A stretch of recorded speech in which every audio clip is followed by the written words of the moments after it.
Are you recording? Yeah. Okay, let me turn my microphone volume up. There we go. Holy fucking Jesus. Let me turn you down. Wait, did that? I thought I only changed it for the program that I'm using, not like universally. No, that pushed it way up.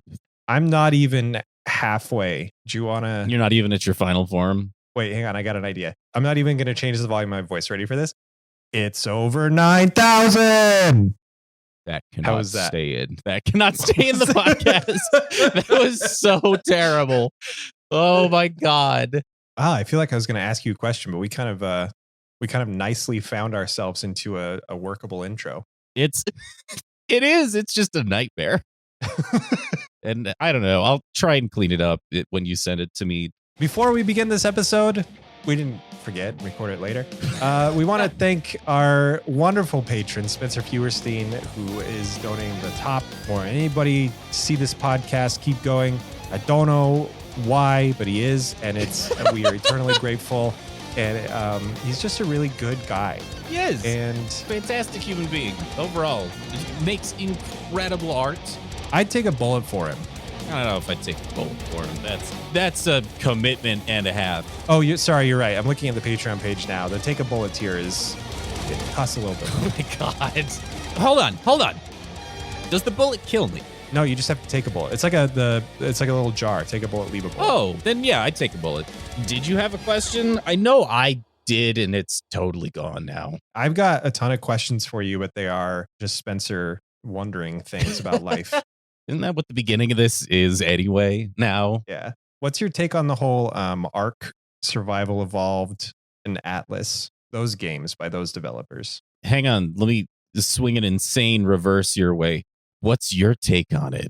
I bought Atlas, their second game, the pirate-themed one. Yeah. Because the Steam sale had it on sale for like $10. And I'm like, I played Ark Survival Evolved for a couple hours, and it was at least interesting. I just don't like what other players do to video games, basically, because I feel like if you give enough freedom to enough players and they come together, there will be dickheads, segregation, assholes, and new players past a certain point just can't play the game that it was meant to be because they've changed it. I feel like Rust, certain servers are kind of like that. Yeah, that was the example I was going to use as Rust, because Rust is very much like that. But they're not competent. Like, they look great once they're loaded, but I think that they're just not developed well. And somehow they just got gobs and gobs of money. And so the foundation is a little bit rickety, but they built these kind of amazing game worlds and interesting features. And like, you're not going to find a more high fidelity pirate game or a world that large where you can build a pirate ship and sail on it. And I think that's cool. But then it's just wrapped up in all this like buggy nonsense that's meant for multiplayer, that like everything wants to kill you, and the survival. And like, they've been cool enough to offer settings to where you can tweak it, make it the game you want. But I almost can't get past the game that it was meant to be to enjoy what's actually there. But I bought it anyway. What I'm understanding is, and tell me if I'm wrong here, it's basically how you feel about it is how I felt about Fallout 76. Where like I could really, even in the beginning, see the game that it was, and then just dealt with the amount of bullshit that was occurring to try and get what I wanted out of it. Or what a lot of people thought Cyberpunk 2077 was. There's a lot of bullshit, but they just dealt with it to get the game that they wanted out of it. To circle back around to my original point, the Ark thing, the reason that I asked you this is because I have 2.5 hours in Ark Survival Evolved and about 20 minutes in Atlas. And I just noticed on my friends list here that you have 180 hours in Ark. And so I was thinking that maybe you'd be a good person to ask that question to. I do have a lot of hours in Ark. It's not something I'm necessarily proud of. It's a really fun game if you can get a group of friends to play it with. And then you all work together to build a big old fort and tame some dinosaurs and explore the map and whatever. But the longer you play it, the more obvious those cracks become in the framework of what you're playing. It's a fine game, but you nailed it. The developers just don't give a shit. They just got money, right? Yeah. And so they kept building and building, but they wouldn't go back and fix. They kept churning out new content to get that sweet, sweet cash. And it worked. I can't even fault them for it, to be honest, because The final product it looks fantastic, but like I can. It's scummy. It's a really scummy thing to do, especially if you take a look or remember the release of Atlas and how they got people to pay attention to their game. And they just paid a bunch of streamers millions of dollars to all stream their game simultaneously. So it became the #1 trending thing on Twitch. So there was forced attention to it. And then after about 2-3 hours, all of the streamers were like, fuck this game. Like every single one was like, I can't sit here and play this game or jeopardize my viewer base. Like I won't compromise my own personal integrity. Do you feel like those people should have a leg to stand on that are like, I got to back out of this because I don't want to, after they've already taken the money? Yeah. You think that they should get points for that? I would say, yeah, honestly, because if someone offered me $15,000 to shill their razor for my junk, say, okay, let's do this. And then I'd start chilling for it. Then if I went and actually used it and it was like a butter knife or something, then I would say, okay, this is a butter knife. Take the money back. Like, I don't want to shill for your product and I'm going to actively push against it forever. But you wouldn't like say, all right, let me check it out and then see what it's like. And if I like it, then I'll take your money. You would just take the money and then. Well, yeah, if we're trying to make this an analogy to how these streamers worked with that company on that game. All right, that's fair. If there was like some kind of contractual NDA sort of, you can't touch this unless you're on stream, then I think I understand where that's coming from. I don't know. I wouldn't compromise my integrity to do that. It's why we're sitting here talking about Dragon Ball Z, and I feel comfortable saying it's a piece of shit sometimes.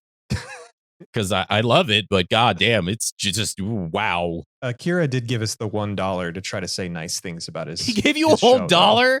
He gave me a handshake. Yeah, but he said, nice work, son. And I'm pretty sure that he said son, but you heard I did. Son. And that's worth more than money would ever be.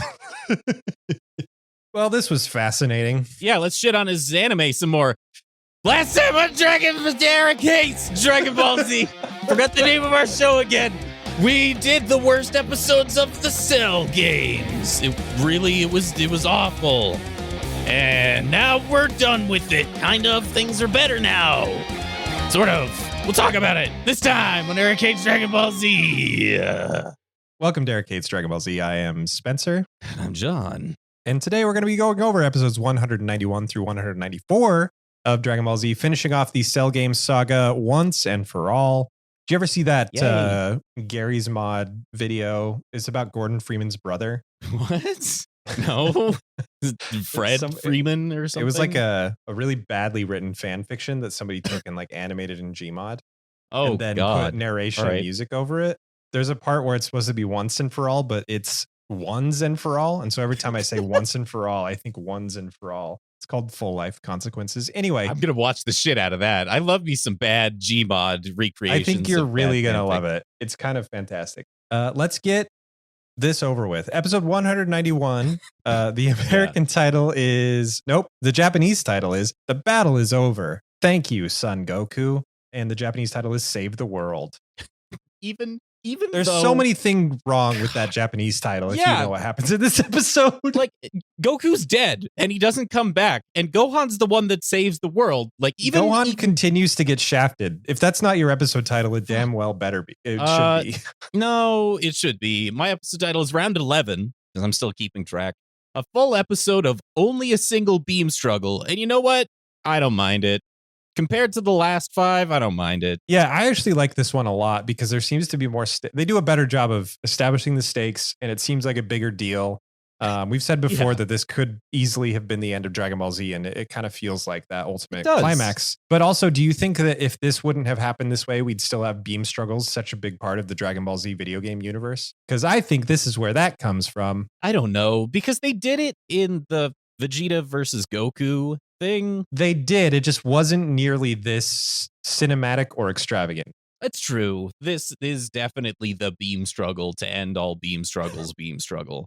Give this episode an out of 10 rating for me. Just right off the bat.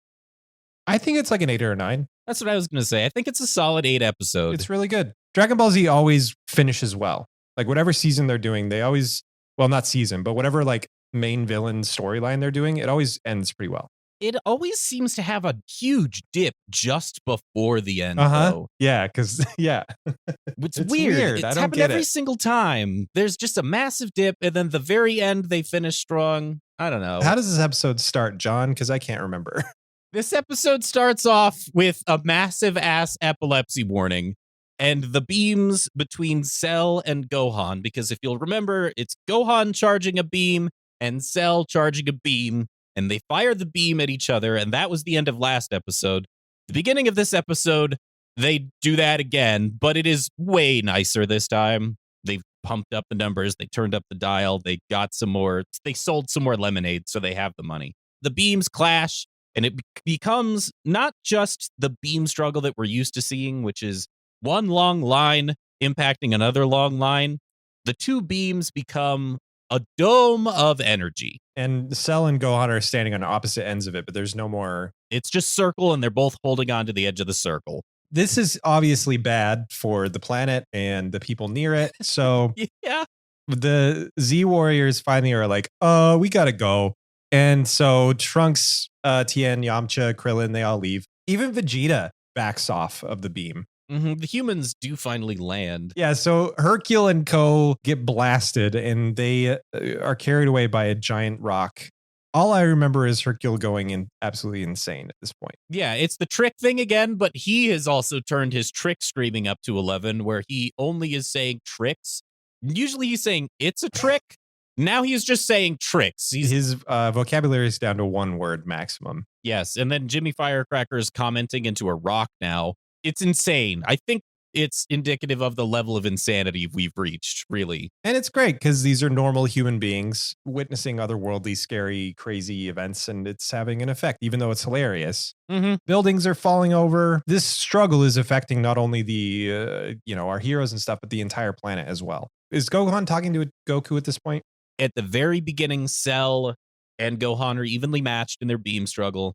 And then Cell pushes harder and says, I bet this probably makes all of your wounds burn. And that's when Gohan starts going, well, I'm just a kid. I can't handle this. I don't know what fucking voice that was. That is not what Gohan sounds like. At that point, he starts, to have a back and forth with his dad. I just had to walk myself back through the events. But Goku just appears next to Gohan as kind of a I think it's more of a visual thing because he is just using King Kai to talk to Gohan. But I think just a fun little like sort of visual analogy. It shows Gohan and Goku standing together, which is kind of neat. He says, all the damage can be fixed with the Dragon Balls. You gotta let go of that thing inside you that's keeping you from using your full potential. Because you're worried about damaging your friends. You're worried about like what could happen. Just stop. Even if Earth gets destroyed and the Kami Tower blows up, then I guess we can't wish it all back. But other than that, don't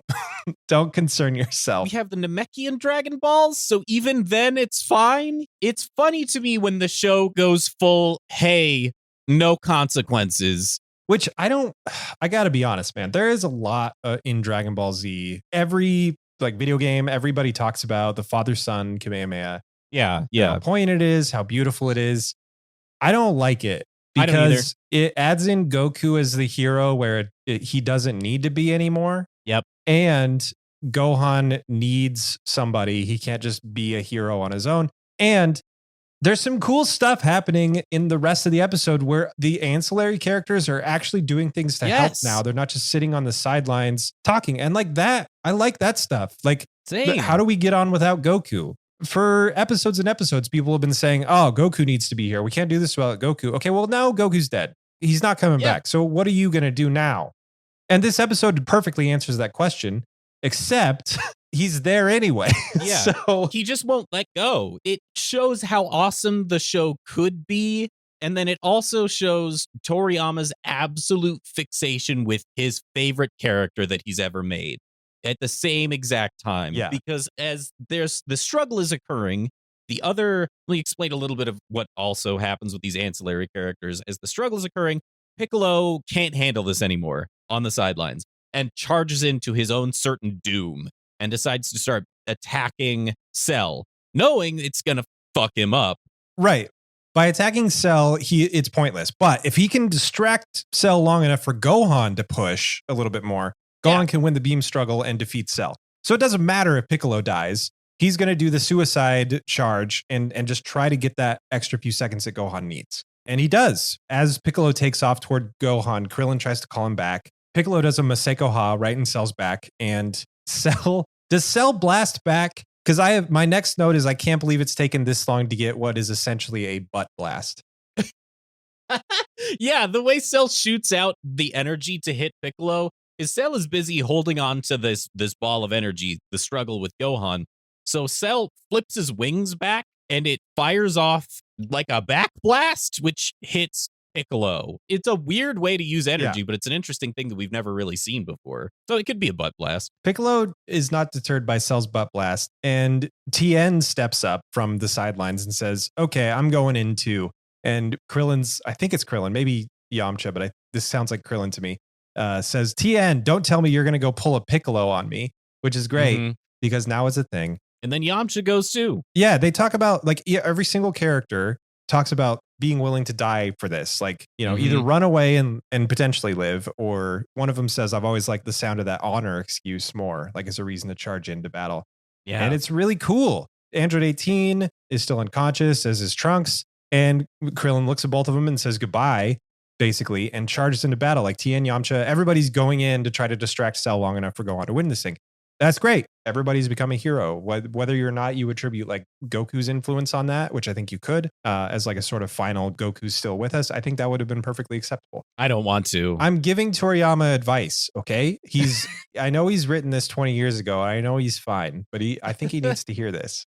In a fun turnaround where Cell was surprising all of us by using our heroes' best moves, the best moves of our heroes are now used against Cell, with a special beam cannon from Piccolo and a tri-beam from Tien. And it's really cool because this is finally a Dragon Ball Z fight that's not just one-on-one. It is like everybody teaming up to try to kill the big bad. And I love it because it makes a lot of sense to do this. And the show always finds an excuse just to keep it one-on-one. It's really well presented too. As far as the production goes, the music ramps up and all of the characters, voice actors really seem like they're giving their all to the performance. Even Vegeta. Oh, it's so great. Been useless. It's to this obviously point. not working, and it doesn't show it immediately. Like there's this really cool like pan up shot. The music shifts, and Vegeta's there. Like it's really good. Yeah. One of my notes in this section is hell yes, because it's just such a cool. Like everybody's chipping in. It's so great. They're working as a team.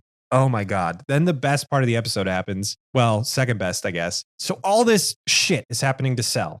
He's getting blasted in every direction. He's doing what he can to mitigate it and stay in the beam struggle, but he's slipping. And we know he's slipping because Gohan, from his position, starts to move forward towards Cell. And it's really good. The walk forward is part of that iconic father-son Kamehameha thing, which I think is deserved.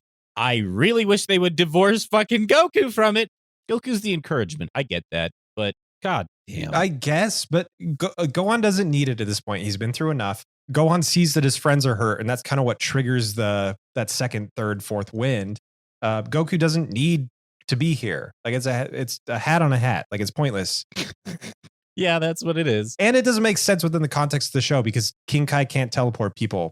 Goku just can talk to Gohan. So there really is no such thing as a father-son Kamehameha anyway. Hang on. Wait, I have a weird question. Goku used instant transmission to teleport to King Kai's realm. Could he just use instant transmission while he's dead to come back?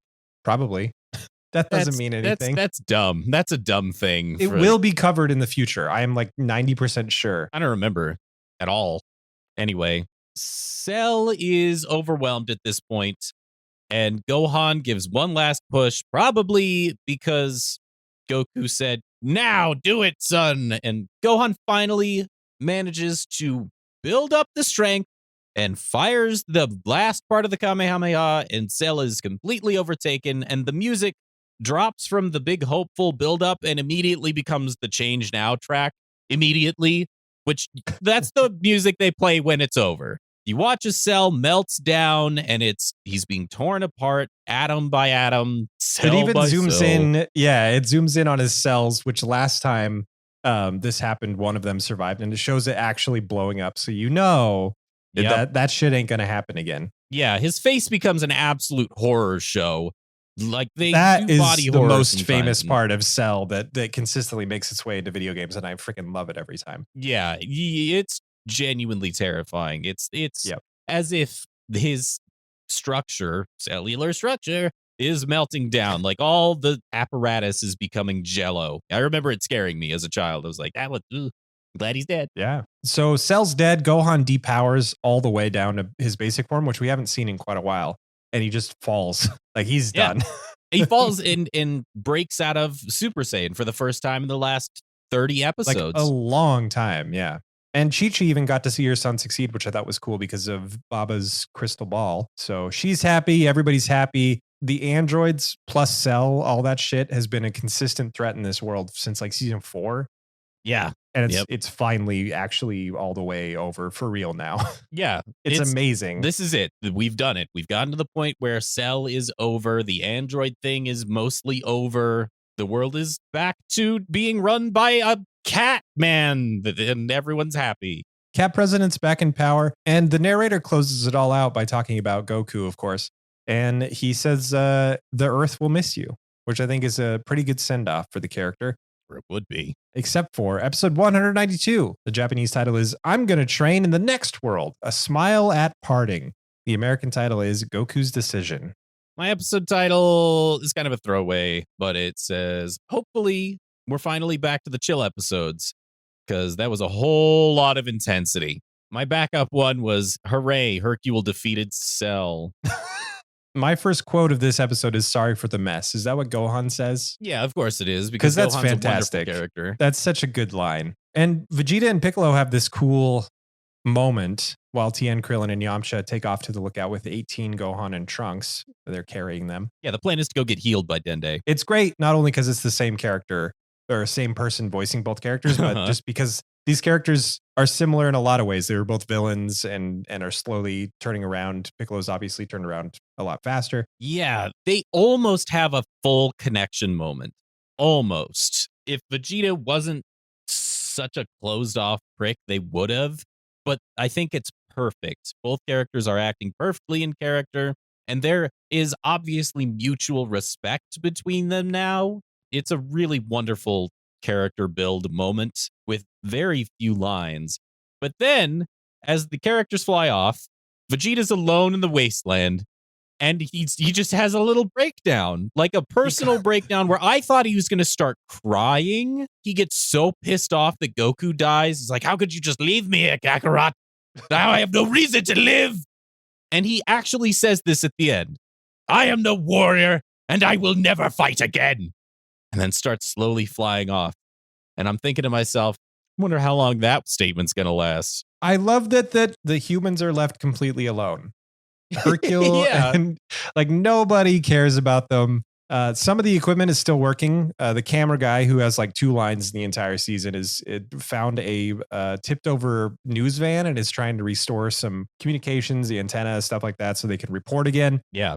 What's the guy's name again? Firecracker Man? Yeah. He asks Hercule, what the hell happened?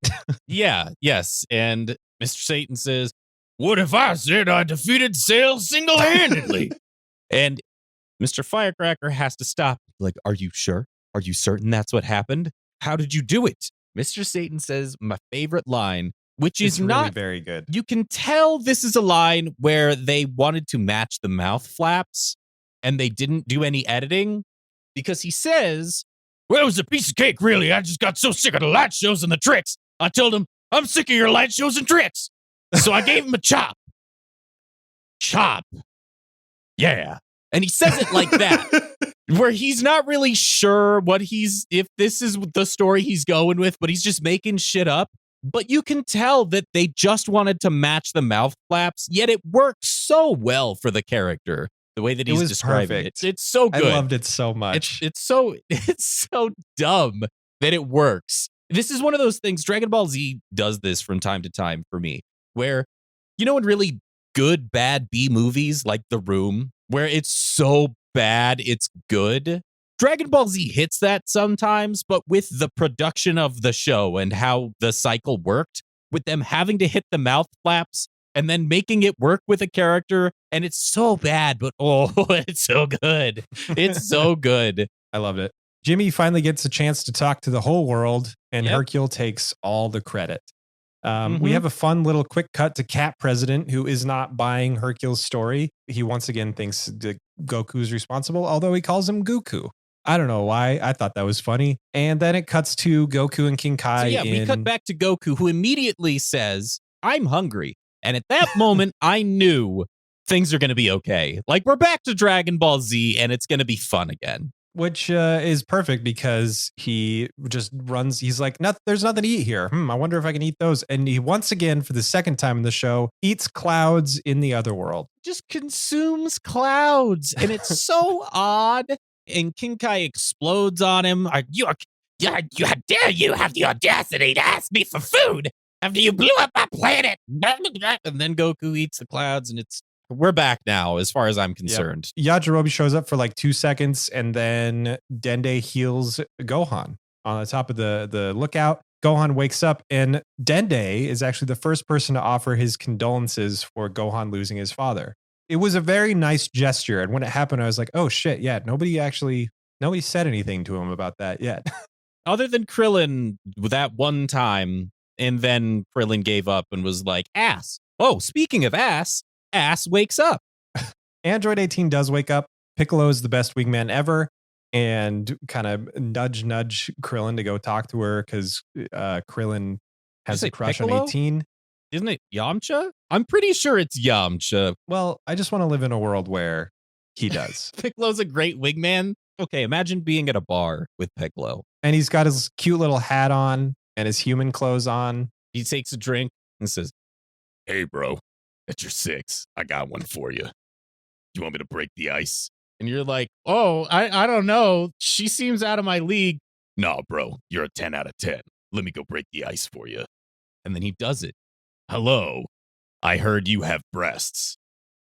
I heard. I don't know what he would say. "Do you want to see my antenna?" Oh my God, that's a good one, actually. Cut that out. So anyway, Android 18 gets to act like a human. Ha ha ha.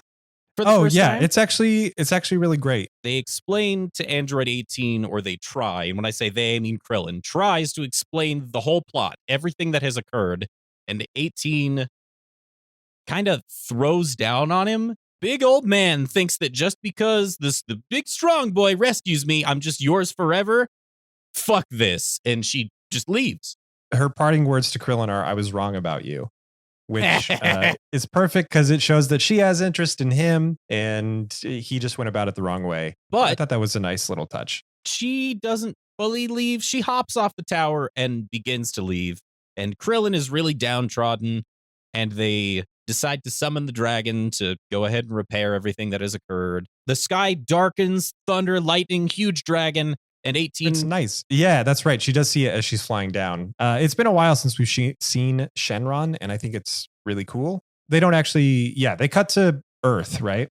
You get to see the parade that is being presented, made, run. What do you do with the parade? Paraded? Yeah, the parade that's being paraded for Hercule. It's so weird. Their first wish is to, remember, you get 2 now with Shenron. Right, yeah. Their first wish is to revive everybody that Cell killed. Everybody comes back, and I honestly can't remember how they explain this in world, but as the parade is going, they're like, the people that have mysteriously disappeared are somehow waking up. Like they didn't that's it. know that they were dead. They just saw all the clothes everywhere. So they didn't really know where they were. But apparently, here's another question. Do they come back to life in their clothes? Or do they come back That's what I was wondering nudie? too. Yeah. And if so, was there just all of a sudden thousands of people nude in the desert where Cell died? That is a Black Mirror episode waiting to happen. Like, I have to think, just for the sake of sanity for the show, that they probably materialized within their clothes. Shenrod would give them a little bit of dignity, but I like the other way. I do too. I love that the buildings are still damaged during the parade. It really shows exactly when this is happening within the timeline. Earth is on the mend officially. Goku obviously can't be revived because he's been wished back by the Dragon Balls before, but shouldn't King Kai come back to life? They don't care about King Kai. Well, and really thinking about it, I think Goku killed King Kai. I don't think Cell killed King Kai. Cell exploded, and the explosion of Cell killed King Kai. Yeah, but okay. if somebody makes a bomb, right, and I know it's going to explode, but I bring it to your house, But if the bomb is sentient, does that change things? I don't think so. The bomb can't move. The sentient bomb at that point is only a bomb. Like, Cell Hmm. has become an animated bomb, and that is it. All right, that's fair. They make weird, quick reference to Purunga being the original dragon. Yeah, they do. And I don't know am why. very confused. Like they're like, okay, Goku can't come back, but we have Purunga. So if we blah blah blah blah blah blah blah, they had this really really long convoluted plan. But they mentioned in that sentence that Purunga is like the original dragon, which is very weird to me. But I guess it makes sense because if the Namekians created the Dragon Balls, but then like. Did the Namekians go to other planets to become guardians and seed the Dragon Balls throughout the universe so that there's other dragons, or is Earth and Namek the only ones? Yeah, where It just brings up tons of questions that I don't really want to think about. I don't know. I kind of do. Where's all the other Dragon Balls? Was there like a super incredibly powerful rogue Namekian that went to another planet and decided to make the most powerful of all Dragon Balls? Like, what the fuck? See, that's really cool. I know that in GT they go after the Black Star Dragon Balls, which are like Dragon Balls, 7 Dragon Balls that are just thrown out through the entire universe instead of the one planet. But I don't know if they touch on the Namekian lore in addition to that, or if it's just something else. And also I know that in Super they have the Super Dragon Balls, because of course that's what they're fucking Which I don't want to know too much about. Yeah, and they don't explain where those come from. Really big Namekian. Just anyway, a large one. So I don't know. There's lots of weird shit. That's the end of the sentence. It's a lot of confusion, but as they're talking about Purunga, and Purunga has the ability to revive individuals that have already been revived, Goku breaks into their conversation like, hey, I feel like I should get a say on what's going on here. And everyone is stunned that Goku can speak to them. It's really odd. But anyway, Goku says, lately I've been thinking about why the Earth is always in danger, and it's because of me. I think it'd be better for the Earth if I just didn't come back this time. He's like, as a Saiyan baby, I came to Earth to destroy it. And I've kind of been doing that the whole time in a roundabout way. That's way smarter than Goku has any right to be, but it's a very good point. Yes, awkwardly smart. It's maybe the smartest thing he's ever said. And so he says goodbye to everybody, and everybody says goodbye to him. It's a very sweet moment. Yeah. And Shenron is just like, hey, I'm still here. Give me your second wish, you assholes. Yeah. And then the episode ends. He's always so angry. Yeah, he does not want to hang out. Whatever he's doing in his free time is way more important than going to Earth. He's the opposite of Pikachu from Pokemon. Like, Pikachu will never want to get in that goddamn Pokeball. Shenron only wants to exist inside of his balls. That's it. Anyway, this is a part of the episode where I'm going to do something a little bit controversial. And wait, what? Did you say controversial? I was going to go into a mid-roll shout-out, but if you got some controversy, you know, no, it's fine. What you got? I just want to mid-roll shout-out! I'm King Kai, and this is the part of the episode where we talk about our awesome patrons. Certain tier on our patron. I don't know where this voice came from. I couldn't tell if you were doing King Kai or First Form Cell. I couldn't It was like a really weird... What happened? I don't know why it became that. This is the part of the episode where we like to thank individuals that hit a certain tier on Patreon, and those individuals happen to be Dan, with the last name I'm not going to say, Axel, Hearst ran out of gas, Jeffrey Grimm, Dan, I already... Sorry, Dan. I don't know why I said you twice. My list is weird. CJ Collins and Spencer Feuerstein. Thank you so much for donating to us. We'll see you next time on the mid-roll shout-out. I'm just going to go back to that voice because I don't know what it is. It's a mystery. It's really bad. It's horrible. It is. I'm sorry. Episode 193. The Japanese title is New Days, Father. I'm hanging in there. The American title is One More Wish. My title is, honestly, A Lovely End Cap. There's still 2 episodes, I know. So this episode starts with Shenron seeming a lot more annoyed than he was a few minutes ago. Mm-hmm. And everybody, I kind of hate this scene and love this scene at the same time. Yamcha, I think it's Yamcha, says, I can never think of a good wish when the dragon is here. They spend like 10 minutes talking about how they don't know what to wish for. And there's so much everything. They wished for a pair of underwear one time. I could think of 50 million things that I would wish for if given the chance. Yamcha talks about getting everybody rich, and they're not really okay with that, but I don't really understand why they're not okay with that, because that seems like a decent wish to me, It and seems they're like not a getting any credit for saving the world. frivolous wish, like it's a Yeah, nonsense, it empty does. wish, but But also also they're it's just it's a anybody's wish. like anything. Just say it. Just give it. Yeah. So Yeah. attention turns to Krillin, which I think is good. This is nice. He tries to wish the androids into humans. Like I kind of wish that would have worked, but Shenron says, "Nah, can't do it." Yeah, it's beyond the dragon's power to undo what just a douchebag guy with a Yeah. brain in a jar did. So, and it doesn't serve a plot point later in the show, from what I remember. So why keep them androids? Yeah. It seems like a really nice gesture to give them a chance to live. Like they didn't choose the life they were given. They didn't choose their programming. That would have been a really nice end cap for those characters, but nope. So Krillin just wishes that the explosives were removed, which is a wasted wish because we know that Bulma and Co can remove them easily enough. That's And literally what my note is. They wish for a Yeah. wish that Dr. fucking Briefs could have fulfilled. God damn it. yeah, if it's Dr. Brief's level of work, Shenron can do it.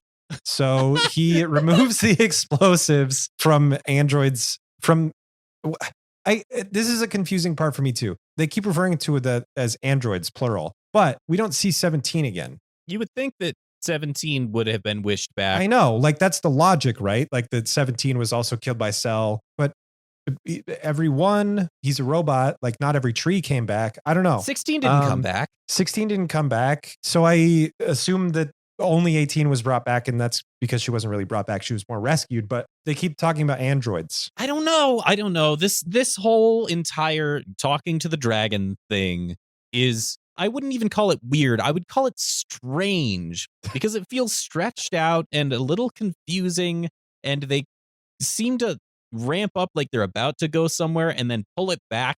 But compared to the insane amount of intensity that the last, 15 episodes had, I'm cool with it. I don't mind doing a couple weird little cartwheel circles.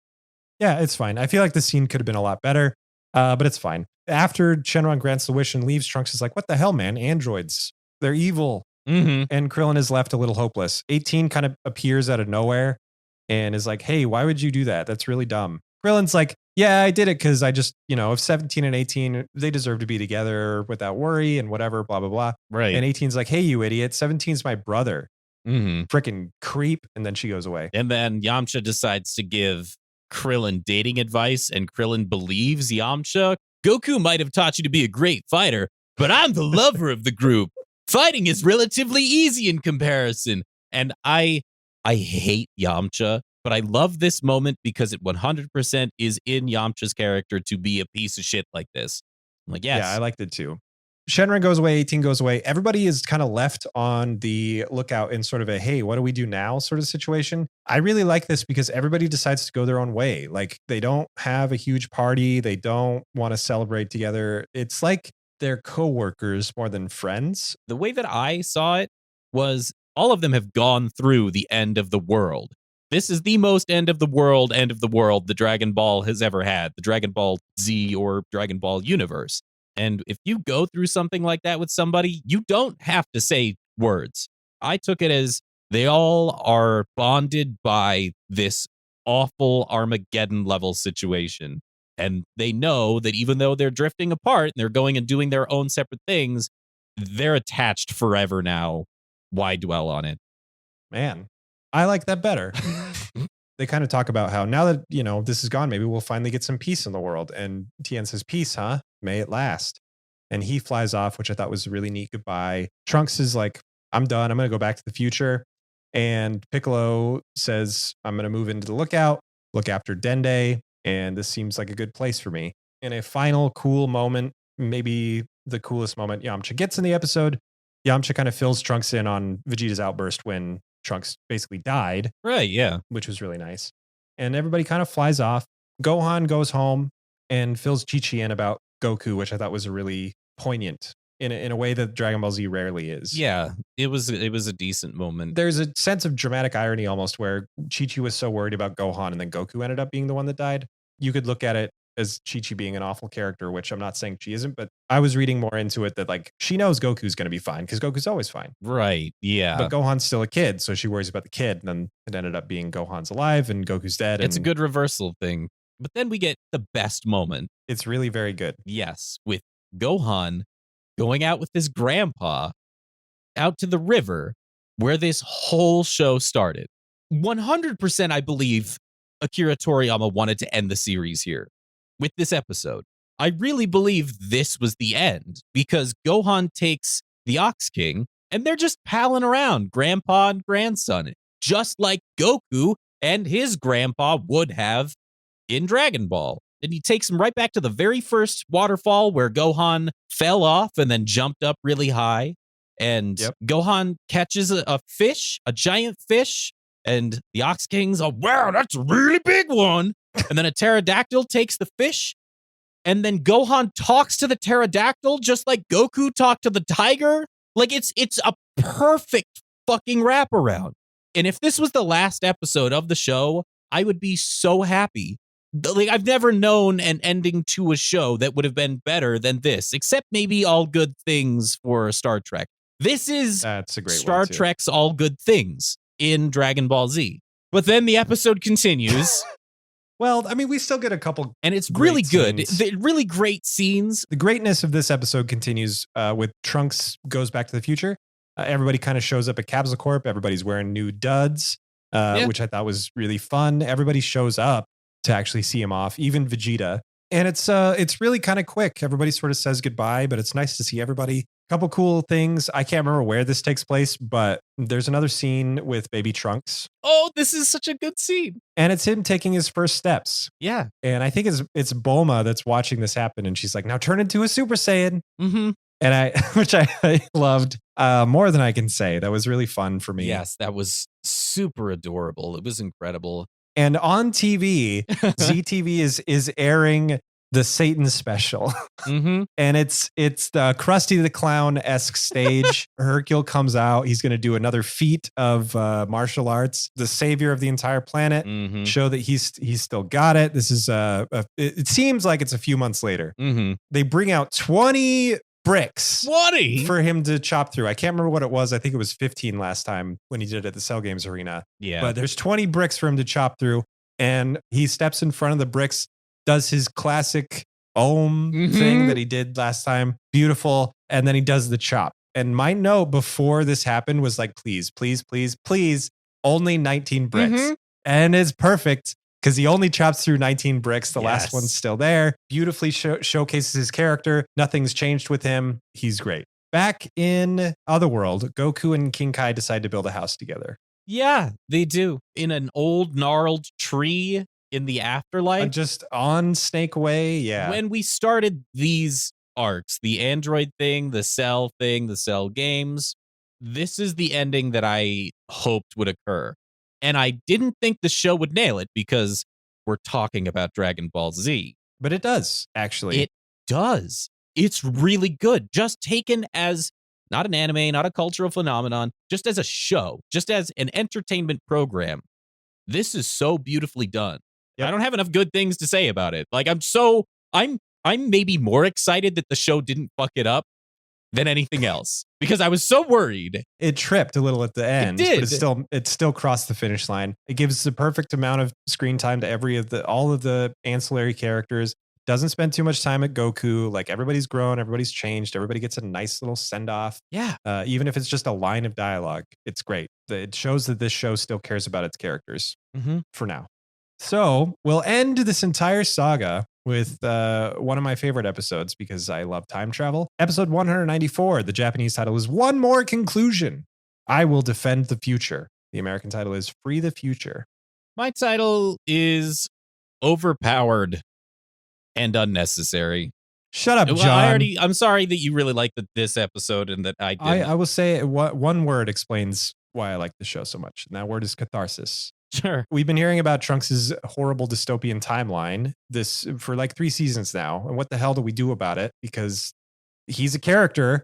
And is he just going back to the end of the world and that's it? Like, we have already established that his timeline won't be fixed. Like, his future will not be fixed by the events that he's helping create. But also, he is solely responsible for all this because it would have all gone to shit if it hadn't been for him coming back in time. So what do? We got to give him a happy ending because he's freaking earned it and he's a fan favorite character. So this episode takes place almost entirely, maybe entirely, in Trunks' timeline. We see him go off from the world that we all know, the present of the show, and he disappears. And then this episode shows him coming back to the dystopia, the ruined Capsule Corp, the ruined West City. His first line is, "It's falling apart, but it's still home."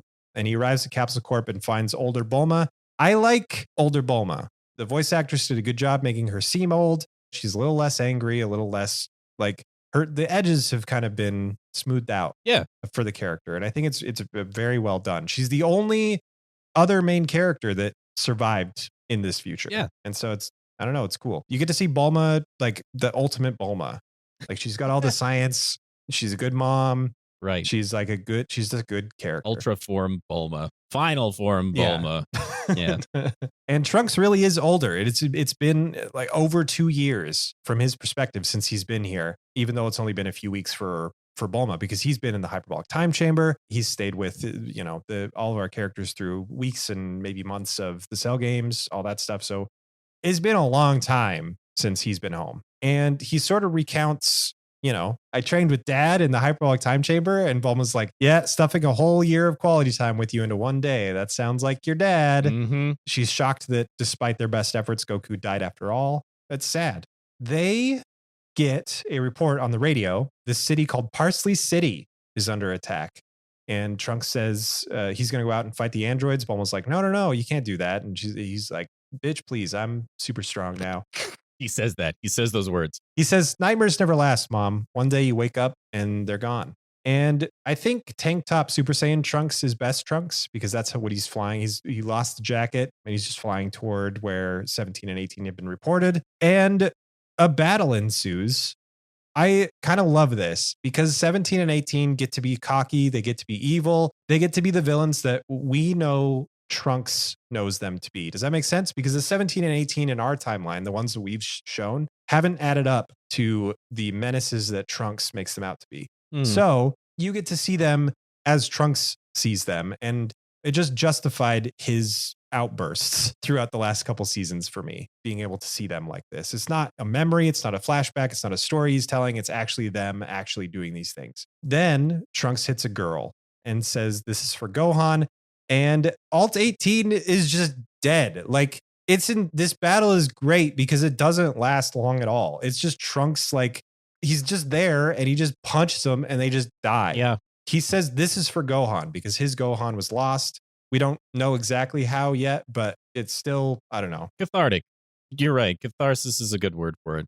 This whole episode is catharsis. 17 and 18 are gone. Is the world saved? No, because Trunks knows something that nobody else on the planet does. And that's that Cell was recently hatched. Remember, his fetus, way back in Jiro's lab, was still like 15, 20 years from hatching. Mm-hmm. And we know that the only reason Cell got to our timeline, the show's timeline, is because he killed Trunks, stole the time machine, and used it to go back in time.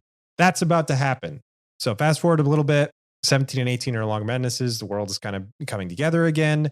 And Trunks plans to go back in time one more time just to be like, hey, dudes, all the heroes back in the prime timeline. I did it. Everybody's safe. Everybody's sound. Just wanted to check in, let you know that I'm okay. Mm-hmm. Except this is where Cell decides to come in. And he's like, Bulma, Mom, go back inside. I'll deal with this big, ugly green guy. And I think Trunks says something along the lines of, I'm going to kill you. What? Sorry. Cell says something along the lines of, I'm going to kill you. And then Trunks says, you're going to die today. And Cell's like, how do you know that? And Trunks says, I read your palm, big guy. He's becoming a quippy badass now. Yes. This whole thing is just wrapping up the timeline. Of course. There's no tension at all, but I don't think that there needs to be because we've done that. Like the tensions have been released. The heroes have won the day. And this is just more of that. Like Trunks is getting the ending that he, like his character deserves. Yeah. I'm glad that we get to see it. The only problem that I have is I don't understand why this timeline is different. Like why this timeline is different. Because in the show, this is the scene where Cell kills Trunks and Cell goes back in time. So we know that happened in one of these alternate universes. Why is this one different? What were the circumstances of Trunks going back in time and then coming forward in time, having the time machine, and Cell winning this fight? I don't understand that part. But something is different because Trunks wins very easily. This is the part where I can't try and follow. And I know you like time travel, so maybe you can come up with an idea. But this is with splits in a time branch, like arcs in a bolt of lightning. It's hard to follow. Like a bolt of lightning is the path of least resistance. Whatever helps explain the shit as quickly as possible. So I try not to overthink it. I don't know. I think it's fun. It's interesting. I wish that they would have spent just like 1 to 15 seconds explaining why this is the case. Maybe, I can't remember for sure, but I think Cell at some point tells all his entire backstory to Trunks. Maybe that was what tipped him off. And so he like changes things so that he doesn't die this time. Anyway, I don't know. Point is, Trunks Mario 64's Cell swings him around by the tail. So long, gay Bowser. And then Trunks says, "The nightmare is over, Cell. Die." And the only thing here is that, Trunks rises up, does a move, kills Cell. I wish he had done something like Final Flash because as a nice little tribute to his dad. Mm-hmm. But I don't think he says anything. I think he just blasts. This is a move that they call in Xenoverse Heat Dome, which is the most useless fuck move. And I didn't know where it came from until I watched this episode. Because when I'm playing the Xenoverse games, most of the time you fire a blast and Xenoverse will allow you to target one thing and it'll fire the blast at that one thing. Heat Dome, 100% of the time, fires a beam directly into the air. And it makes sense here in this scene because as Trunks is fighting Cell, Cell is directly above him. And then he uses this move, which is later called Heat Dome. It fires a blast right up and it blows up Cell. But in the game, it's like, why put that in there? At least make it follow a little bit. Anyway, that's a Xenoverse problem, not this show's problem. I only have one thing that I really want to add to this episode because you're giving a pretty good summary. The thing that I love about this confrontation between Trunks and Cell is as Cell is approaching Trunks, Trunks just gives him the business. Cell's whole thing has been sneaking up on people, scaring them by, "Oh, I know all your moves. I know all of you." And Trunks isn't having any of that. Trunks immediately dunks on Cell's fun. Says, "You're so lame, sneaking around like the boogeyman. What's your plan? To drain me and go back to the past to take the androids? Well, guess what? I already killed him." Like, he just faces all of Cell's plans immediately. And Cell's like, "What the fuck? How did you know any of this?" He's losing his mind. And then in another beautiful, they had to match the mouth flaps moment, Trunks says, "If you can get by me, you can get to the past, but I'm not going to let you go. Goodbye." And he shoots the beam. Like, it happens that fast. It's because he had to match the mouth flaps, and it's so janky and disjointed. I loved it. It almost makes sense in Trunks' character because I don't believe Trunks is good at one-liners yet. I think Trunks is working up to getting good at one-liners, and so he was trying. Yeah, he's definitely. And then he shoots the beam. "You can get by me, you can get back to the past, but I'm not going to let you goodbye." And then shoots the thing. Like, it's just awkward a little bit because he's still a teenager. Anyway, that was my very favorite part of this episode. But then the Cell fight occurs. It's a fine fight. None of these are animated poorly. It's all fine. I just found it superfluous. After Cell is dead, I think Trunks has a moment where he's like, "It's over." And then there's a nice little panning shot to the destroyed everywhere. Yeah. I mean, his world is being rebuilt. Dude, I wonder if this is going to be better in DBZ Kakarot, the video game, because they have like a DLC that's all about Trunks. And if they play it that way, then this would come at the end of that instead of what is essentially the beginning. Because next episode, I imagine we'll want to do the History of Trunks movie. Yeah. And review that. And maybe it was released better in the anime when it originally aired, but I saw this episode and then History of Trunks. So it does seem like this episode is an epilogue to that. Mm-hmm. But it also, like, you don't have to watch the TV special. If you miss it, you're just watching the anime, then this at least finishes off Trunks' character. So I don't know. At least it's chronological. It better be better. They have 20 years to hone this shit. So, well, that's the thing is, I feel like sometimes, obviously it's limited by what's possible in the game engine and stuff. Sometimes they tweak the moments in the games just enough to make them land better. Anyway, and then there's a brief cut to Goku and King Kai as they give up on building a house and decide to go to a tournament that is specifically only held in Otherworld, which is exciting. Goku wants to see what's out there. He doesn't want to stay in one place. He wants to figure out what this other world's all about. So we're going to do that next time. Sorry, we're going to do that next time, kind of, in a few episodes on Eric Hates Dragon Ball Z. Because we got to do History of Trunks, then we got to do the Saga in Review, and I want to do another mailbag, and Yeah. so it's gonna be a bit, but that's what's next. Thank you for listening to Eric Hates Dragon Ball Z. It was a fun Cell Saga for everybody. If you want to give us some feedback, and if you want to send us fan questions, especially because we're doing a mailbag later, soon, feel free to email us at mail, M-A-I-L, at ehdbz.com. You can also find us on Twitter using the handle at EricHatesDBZ. What? Did you say yay? I'm just yaying. Yeah. Oh, okay. I thought you said EA. I was very Incredible. confused. I'm shilling for EA now. Good God. We talked about Blizzard last time. Let's hit all the shitty companies that make games. So I'm just excited that people are sending us mail because we got so many emails from when we asked, right? So many. You could also check out our Patreon page, EHDBZ, where you'll find a bunch of bonus tiers. And look, okay, we know it's been a little frantic the past couple months, and we wanted to have more bonus content out. Never fear, it's coming. Did the Dragon Ball Evolution stuff get uploaded? Yeah, I decided to upload. I forgot that it was me that uploads it to the Dropbox, so I'm sitting there with the episodes, just like, it's on me. I apologize. I will watch Dragon Ball Evolution once more in my life as penance for my failure. I know. Right before you die. No, because imagine that do. that's just that forever. I'll do it tomorrow so that I don't have to worry about that occurring. Thank you for the PTSD I didn't need. Jeez. So we also want to thank our current patrons. Everybody here is fantastic, and thank you so much for supporting the podcast. Don't know why you do it, but we appreciate it all the same. Those wonderful patrons are Spencer Feuerstein, CJ Collins, Dan, Axel, First Ran Out of Gas, Jeffrey Grimm, and Felix. I just arbitrarily said last names or first names or both if I decided to, and I hope that's okay. If it's not, shoot us a message, and we'll be a little bit more strict about how we address you. I'll tell you why they do it. They do it because they find value in what we're creating, and they want to see more of that.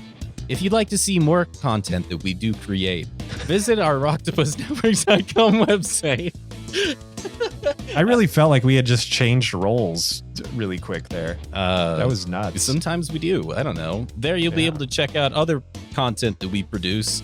Tales of Nowhere is a tabletop RPG podcast. We are in season 2 of that. There's a whole season 1 you can binge. It's a genre-bending tabletop RPG adventure. We take one cast of characters from multiple games and rule sets, and we tell one epic story.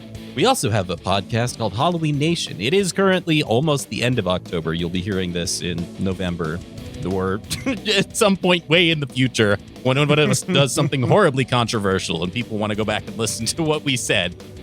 That podcast is called Halloween Nation. It goes over everything spooky and scary. They go over ghost stories and other scary stuff. I don't know. I can't listen to it too much. I'm too much of a baby. I've told Joshua this, the host of that podcast. I want to listen to it, but then I don't sleep. I will never, ever, ever, ever, ever go to a haunted house. Never? Never. For one of our patrons. Don't fucking do that, please. Please don't. Like, I watch the stupid fucking Marvel movies, but don't. You don't need that. That's not something you need in your life. But if you do, no, I can't do it that way. I was good on the transitions up until I have to say the music is by me on Burn 7, and I don't want to shill myself like that. It's just song stuff, whatever. Oh, that's fine. I mean, I was just gonna let you go, but I don't remember if I finished this, but we're working on bonus content, folks. Oh yeah, we have the episode of Dragon Ball Evolution that's up and ready to go. So if you want to check out the live commentary, you can watch along with us or just hear our thoughts about it in the review episode. You can check that out on Patreon. And more stuff to come. We've got a few Marvel episodes coming down the line and a couple, like 4, I think, DBZ movies that we're going to be doing soon. We might have a little something special coming up down the pipe too. Pun?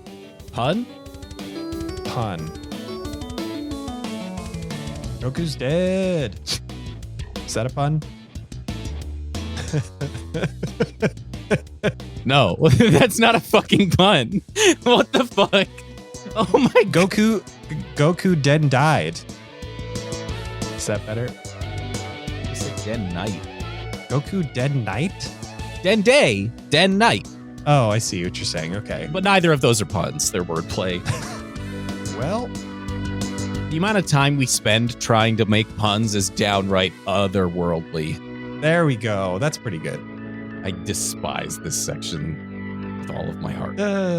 It's my favorite because it's fucking hilarious. Nightmare. Nightmare.